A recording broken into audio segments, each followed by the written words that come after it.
It is now time for the Boob Tube Boys, with your guide, Chirp Stog. And here he is now. Thank you. Good to see everyone. Thanks a bunch, Torgon. Welcome to Boob Tube Boys, where the episodes are filled with empty information and jokes about animals operating machines. Be careful, because these episodes are guarded carefully by a series of merciless guards, each more bloodthirsty than the last, each ready to tear your spine from its place between your shoulder blades. Only Torgon knows all the episodes, Boob Tube Boys, past, present, and future. Which TV show are we going to hear about today, Torgon? Today is the day I finally usurp your throne, young host of the mortal realm. Today is the day I claim my place in history. With the help of my guards, I shall dine on your human flesh with my impossibly large stone teeth. I shall stop at nothing, not even torrenting a movie or opening mail that does not belong to me. Wow, this one's going to be a doozy, Torgon, and we're certainly going to have to address this later with the heads of Nickelodeon HR, Mark Wiener and Allegra's Window, but would you mind letting an old pal in on what show the boys will be covering today, though? Oh, sure. It's Legends of the Hidden Temple.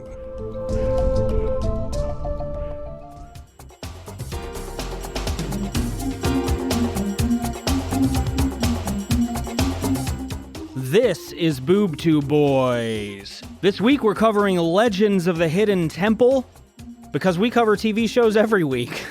I'm Brian Vaughn, and I chose this thing. Spencer Hendricks, he's over there, aren't you? Don't put me on the purple parrots. Spencer's anti-purple parrot. Van Lee, did you like the purple parrots? I'm fine with the purple parrots. I don't know, the others are just so much cooler. That's all I have to say about it. That's the thing, is it's more of a purple parrots are a pizza that's okay. You know, but the other pizzas are better. And Sure. pizza's good. Well, it seems like they had all their teams and they needed one more, and they were like, it was just really lazy. They kind of mailed in purple parrots for the last one. I think they had purple. Like they were committed to that part, and it was just come up with a pea animal, and a parrot's not really a warrior animal. No. Yeah, You haven't seen a parrot, man. they didn't even give it a specific kind of parrot. It's so lazy. Like Toucan Sam's fucking up the other cereal mascots. Parrots are aggressive. African gray parrots. The purple African grays. We're talking about animals because this show says the name of a lot of animals, Legends of the Hidden Temple. This is a children's game show that I definitely watched a lot of when I was an actual child, not just a man behaving like one. Do you guys have any experience with this thing? If I do, I don't remember it, but it does. It sure is the same format and kind of formula of a lot of the types of shows I did watch. And the little segments were a lot like the Carmen Sandiego shows that I watched a ton of. This was, 93 to 96? 93 to 95, exclusively on Nickelodeon. So I was 8 to 10 years old. Mm-hmm. And so you were cool. And of course they showed reruns, right? I'm assuming. Yeah, So you sure. could have possibly caught them later. They showed reruns, and they also, I guess, showed reruns again on the Gas Network, which is a Nickelodeon subsidiary of some kind, where footage was edited slightly, including the prizes. Well, and I've noticed that because when doing the groundwork for the show, getting the clips and so on and so forth, your timestamps were off because of the file I had versus what the show was. Yeah. So that happened. But what I remember from the show is, and I watched it religiously, I'm pretty sure just during that period. Maybe I caught reruns, but I remember watching it a lot then. I'll tell you as we go along the show, but I loved it. Oh, I yeah, watched I was the into shit it. out of this. I was super into it. I really enjoyed certain segments over others, but I thought it was so cool. I did too. I loved the setting. I as a person who was really into all the Indiana Jones movies at that age, this was makes really up sense. my alley. Yeah.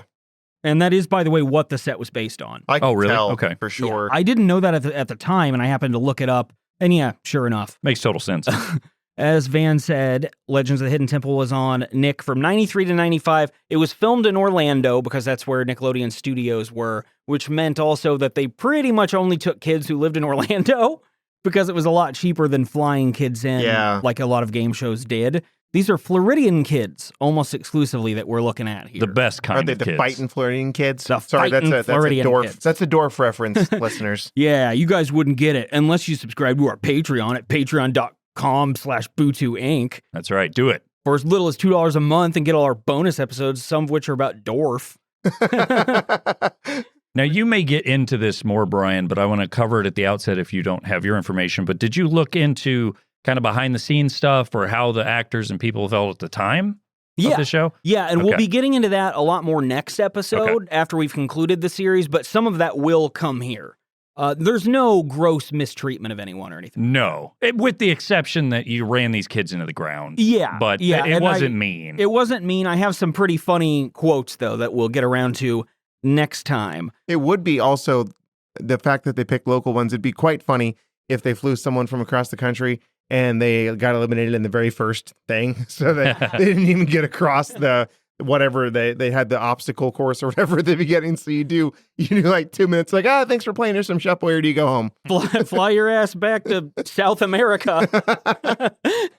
The central premise of this game show is that 6 pairs of little kids between roughly 12 and 14 compete in a series of physical and mental jungle challenges. I do love how they had the mental qualification in there. It makes it sound like there might be some mind games, some torture, some kind of experiments going on. Well, there sort of is, because if your team does fare well enough to win against the other teams, then you enter a heavily guarded Mayan temple in search of a treasure that is impossible to win. Mm-hmm.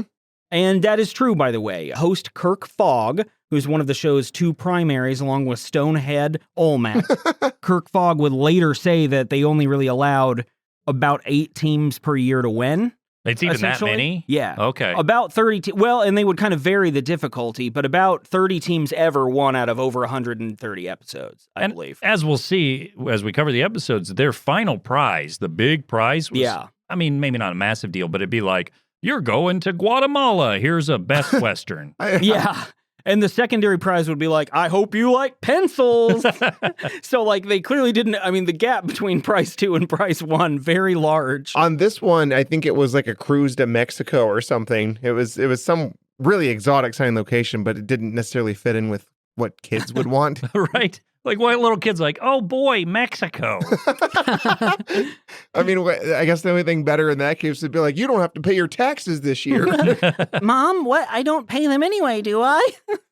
The show was very impossible to win, and again, a lot of the contestants spoke a little bit on that. Fogg himself did. Fogg, as I mentioned, was the host of the show, so he sort of talks to the kids, tells us what's going on. But the guy who really knows everything is that Stonehead Olmec that I mentioned. He's voiced by D. Bradley Baker. Not a good voice for Olmec. Baker would go on to have quite the voice acting career, honestly. He was in a lot of video games, Halo and Gears of War. He was in TV shows like Avatar: The Last Airbender and SpongeBob, most notably for Van. He's been a big part of the Star Wars universe. He voices characters in the Clone Wars, Bad Batch, and Rebels. He's basically the clones. So when you see clones, it's him, which means all of those shows are full of clones. So. And that's why, like, you'll notice a lot more Stonehead characters in the Star Wars world.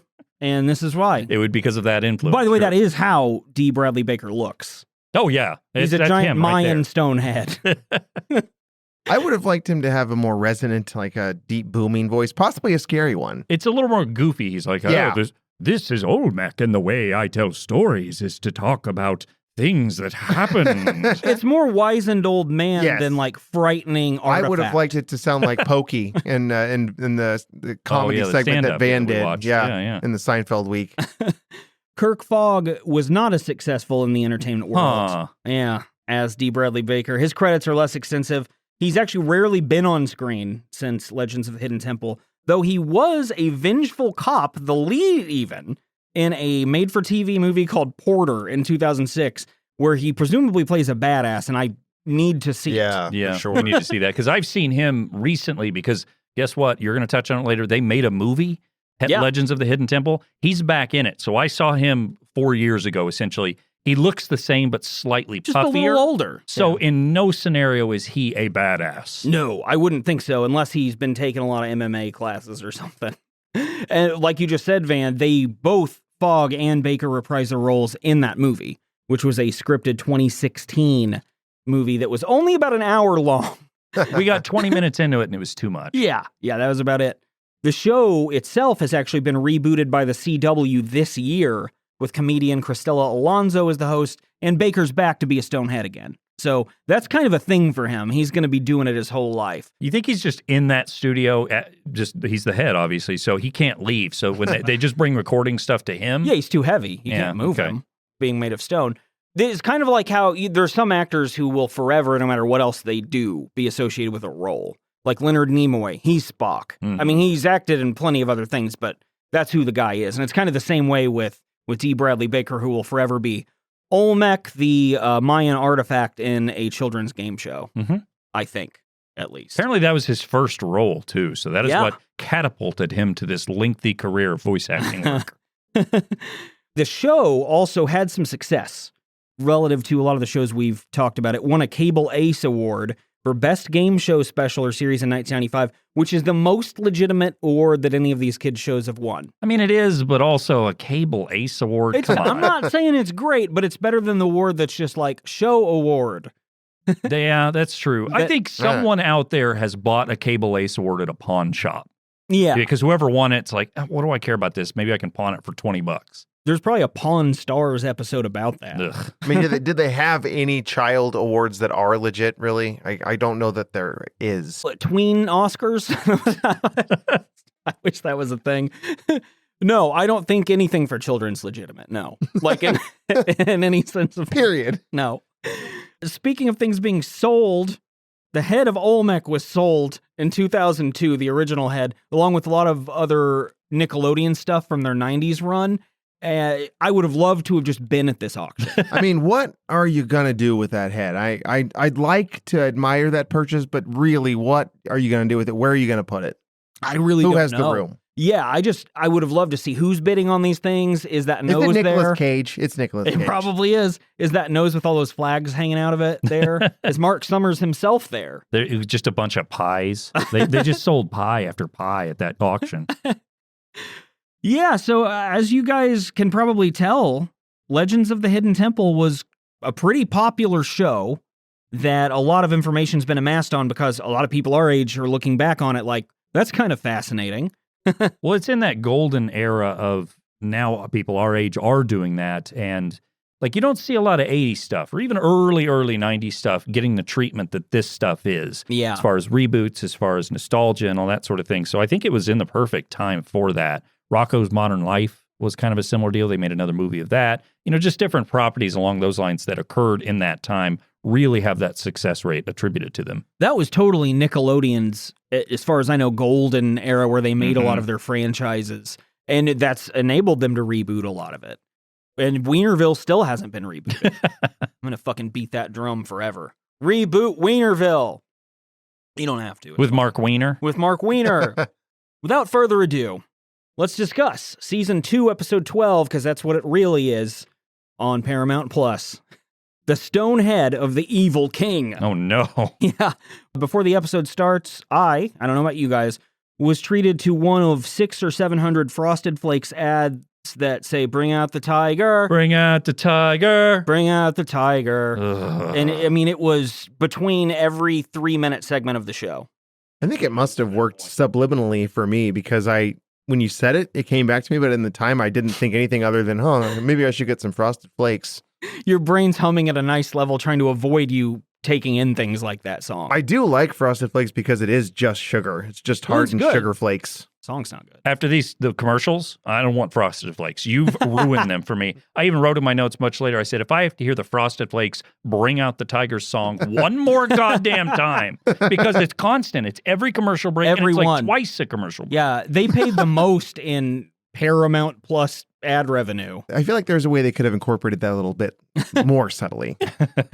Things get better, though, once the actual show starts. We get a POV jungle shot, which spies on Olmec from, like, behind some trees. It's kind of creepy, but hot? I don't know. It's confusing to me.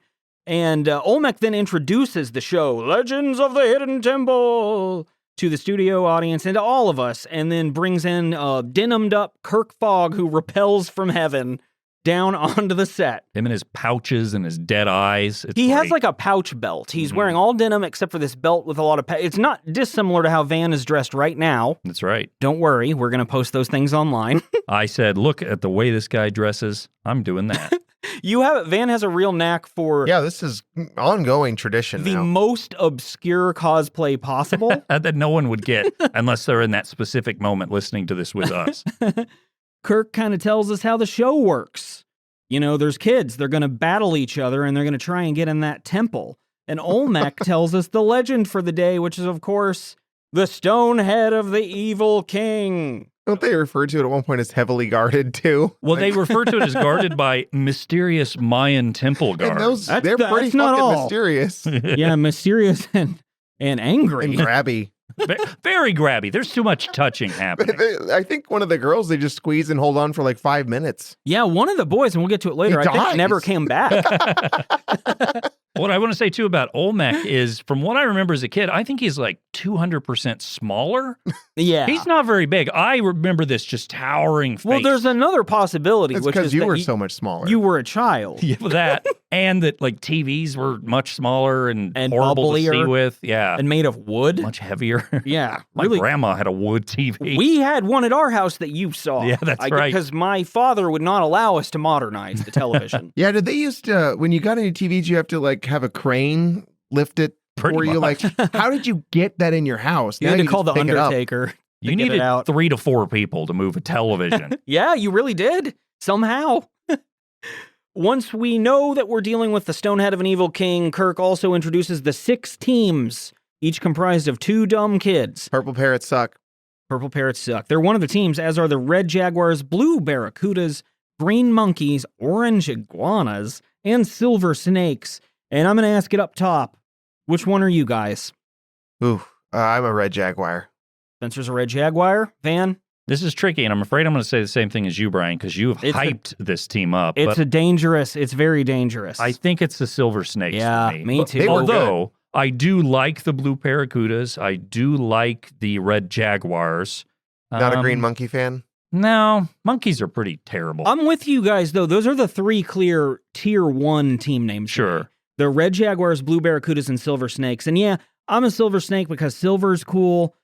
Snakes are They real. also had really good success in our 2 episodes. The Mhm. Silver Snakes did really well. They're really an up-and-coming squad. Yeah. They built it the right way. Do these kids know each other, by the way? Or do No, they they just pair do 'em up? not. Okay. So that's another thing about this. And sometimes that's not a good fit. And sometimes it is. And you can see when that works out well in the physical things. Absolutely. And you can see why the chemistry is lacking because they met each other basically on the parking lot to film this thing. They just herded kids from Orlando in, paired them off. You're on a team. And sometimes it worked. Sometimes, weirdly, 2 intelligent athletes get put together. Most of the time, it doesn't work. I like when they go to like high five, but then the other kid thinks they're fist bumping Yeah. because they don't know each other. So it's just it's always awkward, particularly right at the beginning when he's introducing these people. There was one, I think it was in this episode. There was one kid when they had to run across a log. Swear to God, that kid looked like he was at the NFL Combine. He went across that thing like he ran like a 3.4, like, and he just barreled right through it. Didn't lose his balance at all. And I was like, oh my God, I think he was the one that made it to the very end or close to. But some of the kids really did a good job in the athletic stuff that looks hard, genuinely. Kirk lets us know that the first set of challenges is divided. Wait. Are you going to explain how the game works? Yeah. Okay. Well, how about you do it this way? Okay. Olmec describes our first challenge, cross the moat. Each team must cross the moat using a narrow log. Once one partner crosses first, that partner must hold the log steady for the other player in a role reversal. The first team with both partners across to hit the gong buzzer advances to the next round, as do the next 3 teams, because 4 teams out of the 6 advance. That was intense, guys. That's pretty good. I liked it. Pretty good. I really did like it. When I was pulling up music for this, I was terrified that it was going to be clips pulled from actual shows, so there's crowd noise. It's bad. There's a straight up soundtrack out there. That's fantastic. So I got all the good I was really versions. hoping you'd find that. Mm-hmm. We watched this contest now, which is what Spencer was describing earlier to a degree. Kids are trying to shuttle across this, I guess, water body, some sort of weird fog moat. Yeah, it looked a little scary. It looked like if they went in there, they might start melting. The Green Monkeys get their first team member across first. The Silver Snakes then get their first across. we see a lot of teams fuck up just repeatedly falling. Except for that NFL Combine kid. Yeah, except for the NFL Combine kid who actually does a dramatic dive into the clearing across the moat, which is pretty cool. The second Silver Snake finishes. They're the first team done. The Purple Parrots are terrible. They can't get a single person halfway through. The Blue Barracudas get through. They're the second team. I think probably because the boy Barracuda has sports shades, which make you faster. Yeah, of course. More aerodynamic. Yeah. Better at log moat crossing. The Red Jaguars gong their asses in at number 3. The Green Monkeys are team 4. So that lets us know just a few minutes into the episode, the Purple Parrots can fuck off, the Orange Iguanas can fuck off, and we are going to be on to challenge number 2, which is the Steps of Knowledge. But first, Kirk must introduce to us the parting gift for This is the best thing in the entire show. For the Orange Iguanas and Purple Parrots, those losers. It's a Chef Boyardee gift pack. That's what I would have wanted anyway. I would have rather had that than the Mexico trip. It doesn't say what kind. I know. It doesn't say how much. It just says, Chef Boyardee, feed the need. Maybe it's just like a big buffet of it in the back and they have to shove it in their faces and then they leave. It's just one meal of Chef Boyardee there at the studio. You have to eat it on premises as well, and like With the guards watching. with Olmec. Now stuff it deep within my mouth, little boy. Shit. Oh, by the way, so the kids do this contest, and all the while, we, the audience, hear cheering and clapping. Yeah. And none of it's real. It's all piped in. It's all piped in noise. I'm assuming it's just awkward to listen to without it, because it's just these kids breathing heavily and Kirk Fogg screaming at them the whole time. Some of the noise is real because they filmed several episodes at a time. Right. So kids would just be there waiting hours until they would be on the episode. So that's who's in the audience Yes. here. When we get a glimpse of them occasionally. Yeah, and I found that out because I was on Legends of the Hidden Temple former contestant Reddit boards. No wonder. What's his name again? Kirk Fogg. Kurt or Kirk? Kirk Fogg. Like Kirk Cameron. Kirk. So, yeah, no wonder Kirk is always in such a fucking rush. At the end, he's like, "Oh yeah, we gotta get out of here," and he's like shoving the kids off the stage or whatever they're on. At the end, there's no fanfare when you don't win, which they never do. He's always like, "Get the fuck out of here! We gotta." Apparently, it was because they had to film another episode right away. I got places to be. Good luck. Good job. Did you think this is the career I wanted? I also like, by the way, that after Olmec explains the game, Kirk asks him like, "Hey, are you ready?" And Olmec goes, "Let's rock." Oh yeah. Yeah, which is what he is. He's a rock. He's a big old rock boy. Also, allegedly, according to Kirk Fogg, D. Bradley Baker's in that thing. He's I in believe it? it. Yeah, So he's believe it. puppeteering He's it? talking, he's pulling levers, he's doing all sorts of stuff. I could tell he was responding in real time to what was happening, so I knew that whoever was voicing that thing was there somewhere. I didn't know he was in it. Buried deep within it. Yeah. They concreted him in, so he was stuck there for a full season. It's from in that very stone head that Baker, as Olmec, sets up our Steps of Knowledge segment. He tells us a truncated version of the Perseus Medusa story to set up us needing to find a king's head later in a temple. Obviously, this is the story where Perseus severs Medusa's head, shows it to the king turns to stone, and the kids need to find the stone head of the dead king in the swamp of the temple, like all kids do. Well, they also do the thing where Kirk Fogg is, "Where is the stone head located?" Yeah. And Olmec goes, "In the swamp." Yeah, And which it's like, oh, okay. So I guess what? it's helpful for the end segment so they know what room to be going to. Maybe, but you're already blasting these kids with information. They forget everything. And they're going to be seconds blasted later. with a hell of a lot more information later, so yeah. Oh God, yeah, I can't wait to talk about that. And of course, the instructions for what is this? The Steps of Fortune. Steps of Knowledge. That's it. One of the God, instructions it's like you don't even care about this show. is the kids have to stomp on the Real And hard. it doesn't work all the time. Well, they don't, in the case of one little girl who refuses to stomp on it. Oh, she she's just too lightly nice. taps at it and then gets pissed off she can't buzz in. Yeah, it's the Blue Barracuda girl. I think Kirk even tells her, you need to hit that a little harder, you little bitch.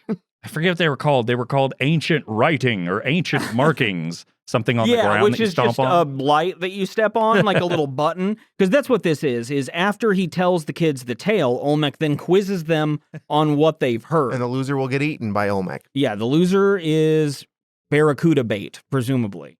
as the teams get questions right, they get to move closer to Olmec. Not sure if that's good or bad. Doesn't sound good. The first 2 of the 4 teams to get to the bottom of the steps win. As you guys talked about, the Blue Barracudas get a huge lead, but the poor girl on the Barracudas can't step on the button hard enough. So they stall out for a while. That means the Silver Snakes not only catch up, but pass the Blue Barracudas. And they're the first team to get all the questions right. Not all the teams can get questions right, though. That's the problem, because the Red Jaguars are asked a question and didn't go that well. Next question. Medusa is part of a group of monsters known as the Red Jaguars. Snakes. Incorrect. Incorrect, stupid You little boy. idiot. This is a clear sign that this kid thought he would, cheat the system a little, buzz in early, got the question about a group of monsters, and just answered with the first animal he thought of. Snakes. Snakes. But also sheepishly, Yeah. snakes. It was a wonderful moment that made me laugh out loud by myself. There's also a really brief pause from Olmec where it's like, no, that's not right. Yeah, you could tell D. Bradley Baker was dumbfounded almost. And that's where he followed that up. It was really funny to me. It was like, the choices are. So everyone else I'm going to read them now. know what to pick from. Someone please escort this child from the building. My biggest musing from this is that when I was a kid, this was my favorite round. I love this. I loved it too.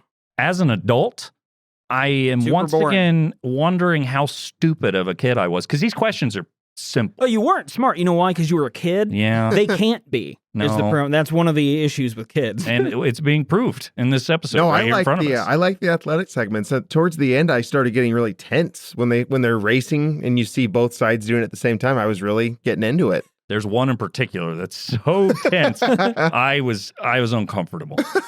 Finally, Heather, the girl on the Blue Barracudas team, is able to stomp hard enough for the Blue Barracudas to log in, get the question right, and join the Silver Snakes as the last 2 teams left in the temple.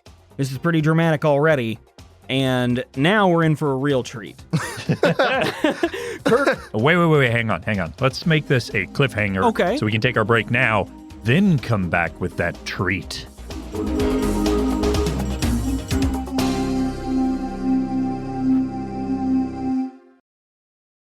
Kirk talks to both the teams. He awkwardly touches them, pats them on the back, high-fives them, tries to act cool, as do the kids. Problem is, none of them are cool at all.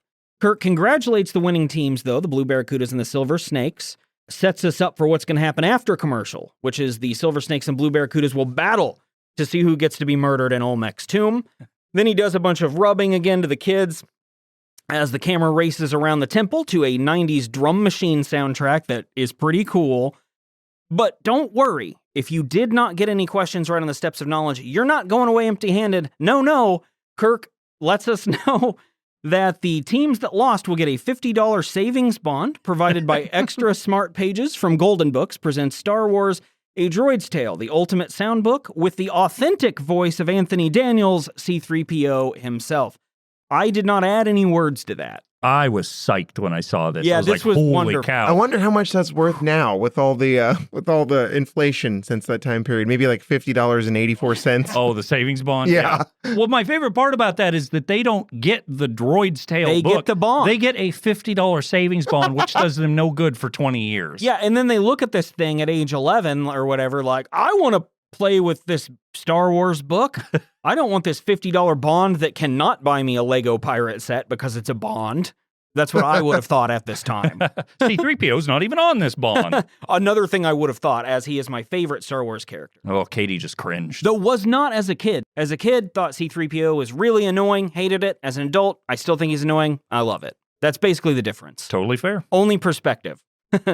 So that's the prize the losers get. We go to commercial, and normally I'm not going to talk too much about commercials that we might have seen different ones of, but I'd like to tell you guys about something called the Nerf Elite Flip 32, which has your capacity covered in any water gun fight, or go big or go home with the Nerf Mega XL Boom Dozer. Boom Dozer? I didn't get this commercial, and I'm disappointed. Oh, shit, it ruled. And after you're done outside, if you're tuckered out from all the water gun fights, go inside and watch JoJo Siwa star in the J-Team. Okay, hold on. Let's hold up. Woo! What is JoJo Siwa? the star of the J Team. Is that a person? Uh-huh. Is that one of the people in Yeah, that? I think so. It's an actor in that. The name is Jojo Siwa. Now, here's the thing. Jojo Siwa, first off, sounds like a Star Wars name. It does. That's the thing. Like a droid at the worst. It doesn't sound like any nationality. It doesn't sound, I mean, maybe it is, but yeah, I didn't really know what was going on. There was kind of an assault on the senses, some of these commercials. It was very jarring. And in fact, what I said is I don't have kids, obviously. Yeah, if it's you been a haven't while picked since up on we that. we've watched things that have commercials like this. I think that's why that was fun, like seeing the Oh, I commercials. loved for it. It these. took me back. Yeah. We don't watch, well, I won't speak for all of us, but I You don't can speak watch for all of like us. Pixar movies at all. I don't find them Mm-hmm. even remotely interesting. It's just a blast of colors and lights. And that's what these commercials were. Just a blast of noises, So many colors, and lights. lights. And they use the old advertising technique of if your volume is at, well, just an arbitrary number 10 on your show, for commercials, it's at 25. Yeah, you just bump that shit up a little. Nobody will notice. And it's just, it was crazy. So I am trying to think of all the commercials I saw, but there were some JoJo Siwa ones. There's something called Henry Danger. Oh yeah. Yeah. What is that? I don't know. It Henry looks Danger. like a superhero. Yeah, and don't I worry. guess so. Maybe a little comedic. I don't have anything on Henry Danger, so what do you have on him? I have nothing. I was just curious. Is he a guy? He's dangerous. That's what it's different than Harvey Danger, that band that Yeah. sang Flagpole Sitta in 1998. Once again, coming up in conversation. Yeah. And then there was also commercials for a Rugrats reboot. Oh yeah, I did see that. That as was well. 3D and a little terrifying to Frightening. watch. It's kind of like those 3D Doritos. Doritos are fine. Rugrats are fine in 2D. You don't need to fucking make them into parade floats. What is interesting, because I listened to the commercials, it sounds like the same voices, although I'm pretty sure the voice who did Chucky way back when met an unfortunate fate. Oh, no. But I also didn't hear Chucky talk in the commercial, so I don't know. Yeah, that could be wrong. That'd be cool if they have the same voices, though. It's definitely Tommy. I know that's the same voice. And then Cree Summers, I can't believe I remember that name, voices the little girl who was added in later seasons. I can't remember her name. Angelica's friend. Oh, yeah, that's right. Mhm. Tommy Pickles, that's the main character Yep. of that show. Sounds like a mobster name. I miss Grandpa Pickles, who was a It's- bit of a pervert. Yeah, and I don't know why his head was shaped wrong. So, like, the top of it had been beaten in with a mallet a little bit. Challenge number 3 is upon us. You know what kind of challenge it is? It's the one that goes to the fastest and the strongest. That's what Kirk says. He's neither of those. We meet our teams more in detail here. The Blue Barracudas are Tony and Heather. The Silver Snakes are Chris and Kristen. Pretty cool for not being coordinated. Yeah. How'd that work out? Kirk lets us know there are going to be 3 temple games, because if this show's about anything, it's about explaining games. The goal is to earn pendants that can keep you safe later, much in the same way a feather in Super Mario World can keep you safe if you're struck by something and your life could be taken. The first 2 challenges will be worth half a pendant. The final challenge is worth a full pendant, giving the team that's down a chance to catch up, which they never do. So it's basically, if you're going to win the whole thing, you need to win all 3 games. Right? Or what happens in just the event one. of a tiebreaker? I'm going to have to watch more episodes and find out, guys. 'Cause I don't really know. Olmec gets to devour one of the children. Our first game number 1, it centers on Pegasus. Well, not really, but Pegasus was mentioned in the Perseus stories, so that gave this show a chance to mention horses. Olmec explains the game a way that only he can. According to myth, when Medusa died, a beautiful winged horse called Pegasus sprang from her neck. Over here, we have Pegasus's head, and when Kirk gives the signal, you'll each grab a wing, shinny up Pegasus' backbone, and place the wing on his shoulder. Of course, Pegasus doesn't like to be mounted by strangers, and he might snort and spat at you, so hold on tight on your way up. You'll have 60 seconds.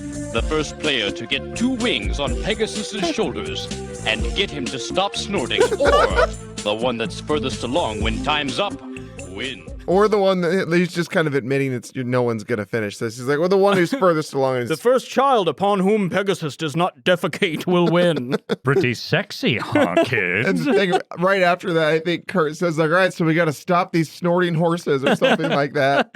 Don't let that horse spit all over you, kids. This is the most bizarre thing, whoever designed this, where the kids climbing this thing with a stream of water just Yeah, flying like in their shooting face. at them while they're trying to carry these wings. And here's the thing. The 2 that compete at this are Heather of the Blue Barracudas, and Chris of the Silver Snakes. Heather very wisely shimmies up the quote-unquote backbone of Pegasus, and that allows her to just move quickly up and down, quickly get both wings. She ends up winning. Chris tries to pull his entire body up with his arms, with his legs just dragging behind as if he'd been paralyzed in the war. What did you say earlier about kids being super smart? Am I remembering that wrong? Oh, I'm too old to remember that well. Oh, That's the thing. But yeah, his strategy does not work out. Kirk kind of points this out by telling Heather, like, good strategy there, Heather. And I like to believe it was a little subtle dig. Oh, definitely. He's quite passive-aggressive in many occasions. One of my actually. favorite things about Kirk Fogg. And he refers to her as kind of frogging her way up there. Yeah, which isn't inaccurate. No. It was kind of a Frogger type motion. You know what? I don't know what carpenter was hired to build these things, but you got to think they had the time of their damn lives making these stupid horse creatures. Oh, yeah. Fascinating. I was thinking about that. Like this whole set that they built there, it's like that had to have taken a lot of time. Yeah. That's one of my big positives about this thing is the set is just legitimately well thought out.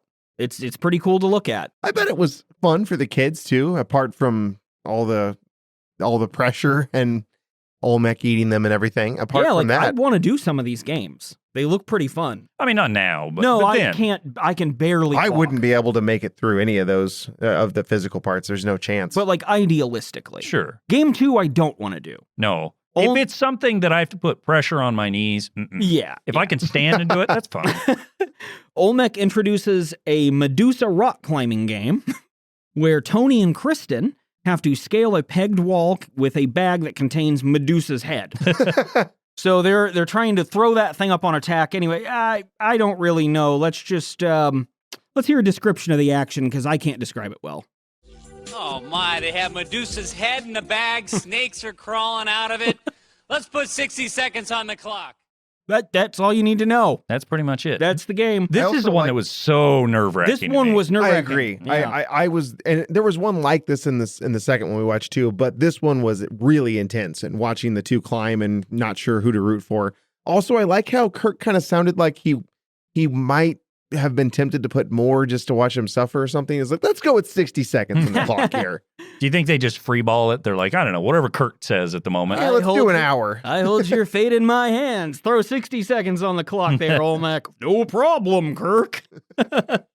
Kristen actually gets out to the early advantage here for the Silver Snakes, but she misses a peg and Yeah, slides that was so down. stressful. I felt really bad for her. That allows Tony to climb up and kind of wipe the bag over the intended mount. He doesn't really finish the game, so they have to throw it to the judges who say, hey, he's further along. Go ahead and give the point to Tony. That means a full pendant now in possession of the Blue Barracudas. Who is the judge here? Is Olmec also the judge? They play it off I think like they're off screen, right? that's how Kirk plays it off, like he's looking at the judge. I don't think so. I He's think it's just either making it him up, or right? Olmec. Yeah, it's one of those two. That whoever the producer in the studio is doesn't give a shit. No. Like whatever, Kirk Fogg, you just do what you want. Your name is real dumb. I can't listen to you. 4 letters in both of those things. Yep. Just very bleh, bleh. That's what his name sounds like to me.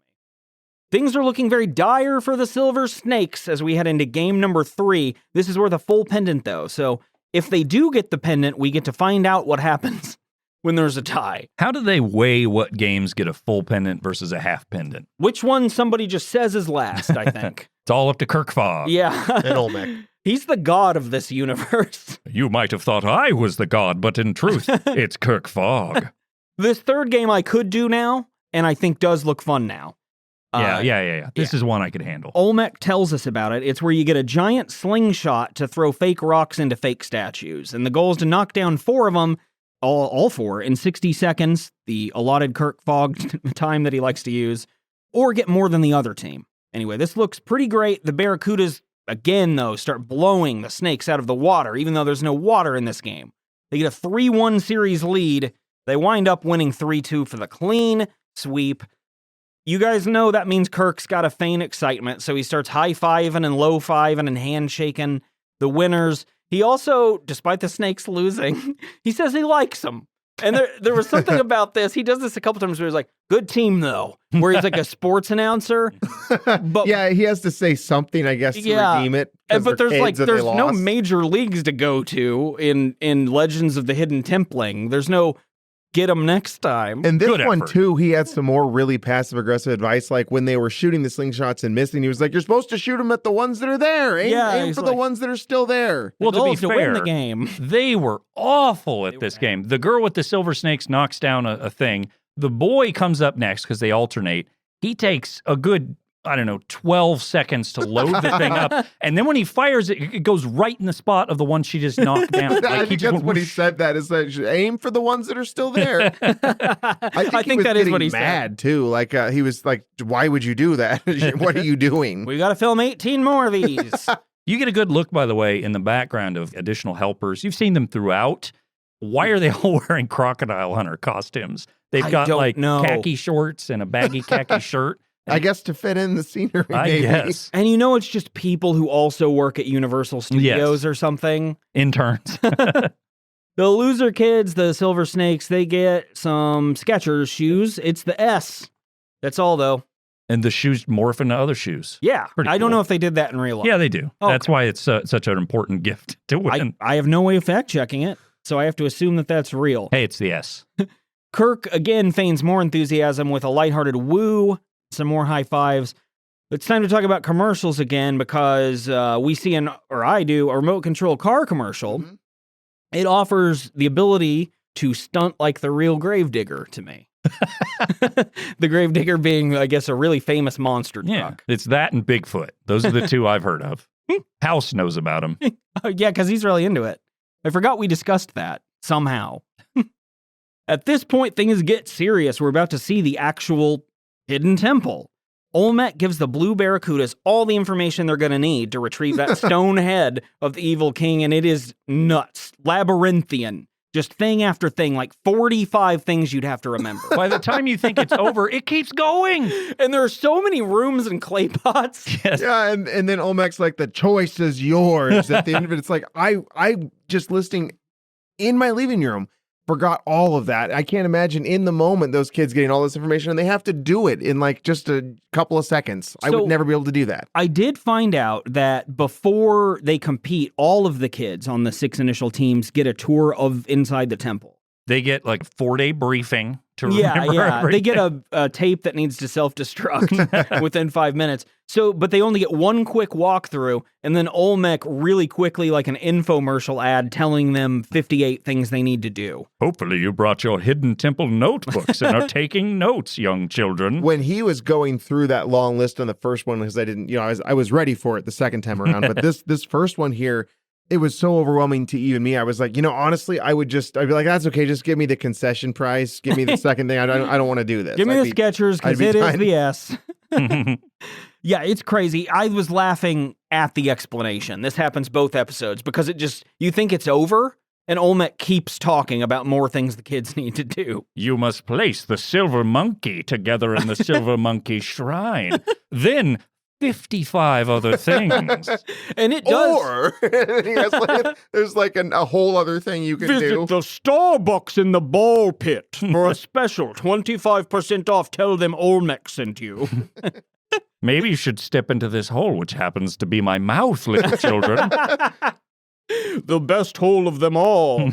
I think this actual temple, though, is really impressive looking. Genuinely. Like Yeah. they spent work, money, effort, energy, all of that I on think this it's stuff. more impressive than the crag, even, probably. Oh, yeah. The crag's just up. It's just a mountain. It's just up. And I think there's green stuff on it because it's Nickelodeon. Gross. Boogers. Whew. This thing is going to be a lot to undertake for these poor little kids. Heather chooses to go first very enthusiastically. And this is when Olmec tells her she's going to need those pendants to give to the guards after they destroy her. There may be a real Medusa as well. So that's how you get to continue. If you get caught by a guard, they'll shank you, you hand them your pendant, and then the next person on your team gets to go try to finish the job off. What happens if they win? You guys want to know? I do. They're off to Mexico. They might be. The Blue Barracudas, though, the first thing they're going to get is a remote control car from Nico. Do you... Why is it called the Alienator? It makes you not have friends. Well, yeah.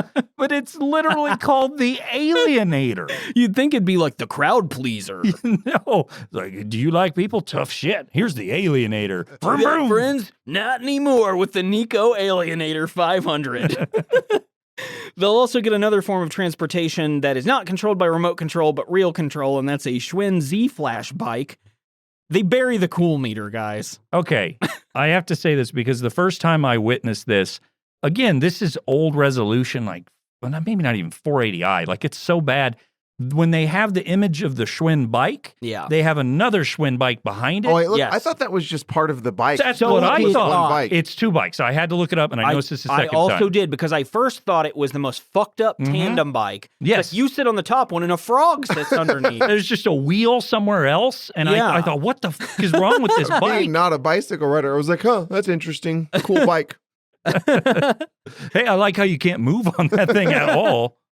The pressure's really on Heather now because she needs that Schwinn Z-Flash, but she also could win her team a 4-day cruise to Mexico, which is a little more I still don't know what the impressive. fuck she's going to do in Mexico. Is she going to have like shots of tequila? What's she going to do there? Fuck yeah, she's going to watch the cruise comedian, who's of course hilarious, the cruise band, which is really good probably. Do that thing. You know, they say a cruise to Mexico, which basically amounts to we go through the Gulf of Mexico. Yeah. That's it. You that's don't all get it out. is. You don't do anything. You might get out at one port to then look at the, I don't know, Hard Rock Cafe they have there. Whatever tourist. Whatever crap they've got Americanized available. thing they have there, yeah. I mean, Mexico. I never been. I'd sure like to go. Once Heather begins the challenge, things get intense. She has 3 minutes, and Olmec is lowering that gate to trap her inside to meet her doom. The visual interface here is really cool, too. Like With the map, the worst map you've ever seen. But it makes it feel kind of like an old video game with Yeah. the clock and the map and the kind of graphics, like the little logo. I thought that was kind of a fun touch. Heather does her best. She gets mauled by a temple guard in the throne room and has to give up her pendant. She makes her way all the way to Medusa's head, only to then be assaulted by a guard, wrapped up and perhaps suffocated, and that's it for her. If not suffocated, tossed into a volcano. Yeah. I believe she was the one who looked genuinely kind of disturbed for like, I think when the first guard came, she kind of couldn't get her bearings for a little bit afterwards because she was did. so startled by She it. was thrown off because the guards, they're very much dressed the part in some sort of tribal gear, but they dart out from nowhere and they're very aggressive. I think that would be really startling. It would honestly. be. I thought that as a kid. Fully grown men. Like, that's what Yeah. this is. It's not like a teenager. It's a man grabbing you as a child and dragging you off into nothingness. And Plus they you're probably really- have blades. And you're really focused on trying to win this thing. You're 100% of your attention when you go into this, and then someone's jumping out at you. That's awful. Tony's got to go in now and try to find the dead body of Heather and return it to her family. Kirk calls Tony a top contender. This is another like weird sports moment where it's like, oh, you never know. Tony could go pro after this temple run he's having right now. Tony's the real deal. Tony goes in an okay position. He's got a pendant in 2 minutes. But the problem is he gets to that Medusa head snake pit. Oh, we can't figure that fucking thing out. He just has no idea what to do. Kirk tries to help. Jam 'em in! Find the hole! Can't find the hole! He's having a tough time trying to find it! Tony, like all teenage boys, eventually finds the hole. He gets to the king's room, but it's there that he too is killed as he tries to break some vases. The crowd busts out in fake celebration as Kirk, as Spencer alluded to earlier, just says, "Hey, we got to get the fuck out of here. Here's your remote control car. See you later." You're not going to Mexico. And essentially, that's it. That's the end of this. It happened so episode. fast. It's over immediately. Tony fucking sucks. Tony He held was his very team back. confused by Mhm. the Medusa thing. That I don't know what his difficulty was in that. I might have had trouble too. I'm not saying that it was easy. I just don't know why that took him so long. I think it's just sensory overload at that point, right? You've got Yeah. all this noise, people yelling at you, Kirk Fogg being really antagonistic, Mayans trying to, slit your throat for blood magic. It's a lot crazy. of pressure. It's like Game 7 of the children's Death World series. And unfortunately, he was also on a team with Heather, who kind of did everything. Mhm. She answered all the questions. She did really well in her temple run, except for the getting killed part. I also wonder somehow, knowing that they only allowed certain teams to win, like so many teams per year to win, I do wonder if guards were placed, like if they moved Yeah. around I'm sure. Yeah. To catch Yeah, kids. I imagine they kind of, the whole thing's rigged. Conspiracy This is theory. bullshit. So that does it, guys. What do you think about this episode? Was this fun? It was fun It for me was to fun, watch. yeah. Yes. This is certainly fun. It really was. I had a really good up, time. but it was fun.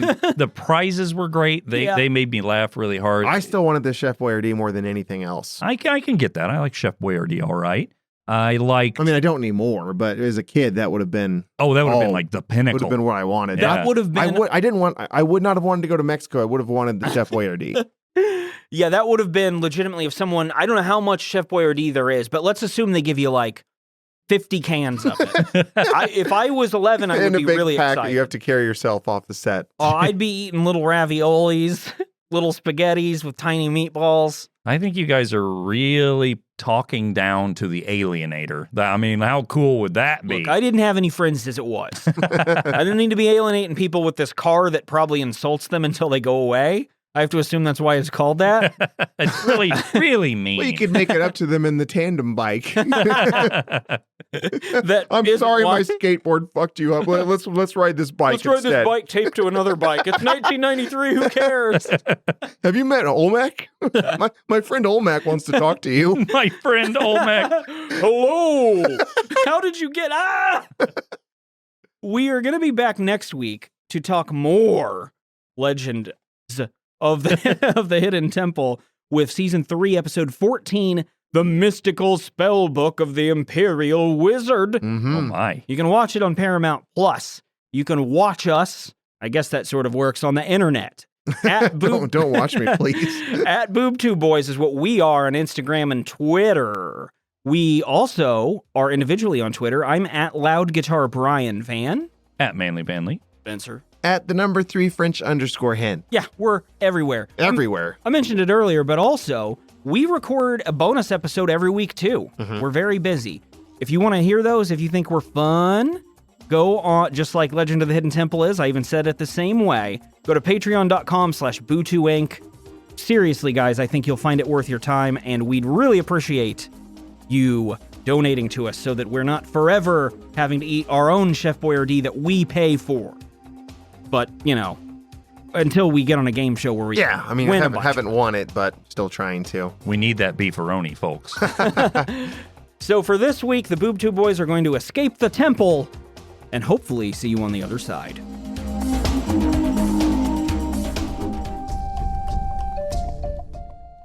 This is bullshit. I'm an ancient undying stonehead who contains the history and knowledge of the world, not some pathetic creature made to wait in human resources to be chastised like a child. When my Mayan Temple guards hear about this, Hi, Torgon. I'm Stephanie. I heard there was a bit of a miscommunication earlier today, so I thought we could sit down and work through our problems together. And maybe then everyone would be happy. How does that sound to you, Torgon? Does that sound like something you'd like to work towards?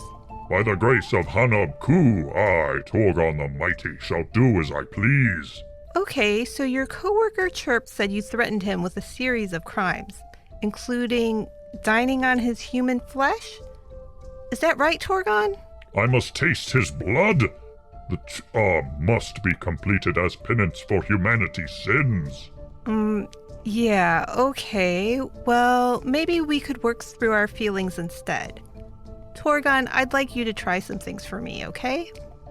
You see, active listening will help clear up miscommunication between coworkers and friends. And it's always good to use I statements instead of blaming others. An example, rather than saying you're stupid for calling the button a gong, you should instead say, I feel disappointed when I have to call the button a gong. How do you feel about that, Torgon? No, for I am the champion of Palanque. To disrespect Torgon is to disrespect a god. Now, Torgon, that's what we call a lose-lose situation. And this isn't the first time we've had to have this talk, is it, Torgon? I'm afraid Mark Summers and I have decided to give you a written warning this time, and that goes in your permanent Nickelodeon file. Do you understand? It's just really hard, you know. It's not like I have a lot of friends. I mean, sure, the mysterious Mayan Temple guards are nice to me, but I don't think they like me personally. It's just a job to them. And ever since Rita left me, I've just been in a really rough place. Sometimes I think maybe everyone would be better off without Torgon.